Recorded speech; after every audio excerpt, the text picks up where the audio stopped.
काही पैसे याला मागच्या 2 वर्षामध्ये आपण दिलेले आहेत। आता पीएम जनमन योजना आपल्याला प्राप्त झाली आहे, ज्या योजनेमध्ये आपल्याला यामध्ये पैसे प्राप्त होत आहेत।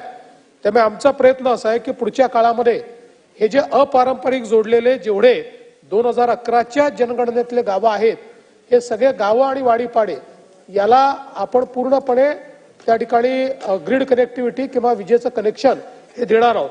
याच्या व्यतिरिक्त 2011 नंतर देखील काही वाडीपाडे त्या ठिकाणी तयार झालेले आहेत, त्याचाही आपण नोंद घेतलेली आहे। तिथेही पारंपरिक पद्धतीने पहिल्यांदा अपारंपरिक पद्धतीने आणि मग पारंपरिक पद्धतीने कनेक्शन देण्याच्या संदर्भातली आपण व्यवस्था त्या ठिकाणी केलेली आहे। त्याकरता जवळपास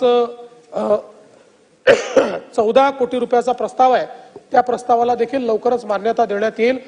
आपला प्रयत्न आहे की पुढच्या 1 ते 1.5 वर्षामध्ये किंवा फार झालं तर 2 वर्षामध्ये, कारण त्या कामात काम करायला थोडी डिफिकल्टी जाते, हे जेवढे अपारंपरिक पद्धतीने जोडलेले वाडीपाडे आहेत आणि गावं आहेत यांना पारंपरिक पद्धतीने त्या ठिकाणी वीज जोडणी द्यायची हा शासनाचा निर्णय आहे। त्यामुळे हे काम आम्ही निश्चितपणे पुढच्या 2 वर्षात पूर्ण करू।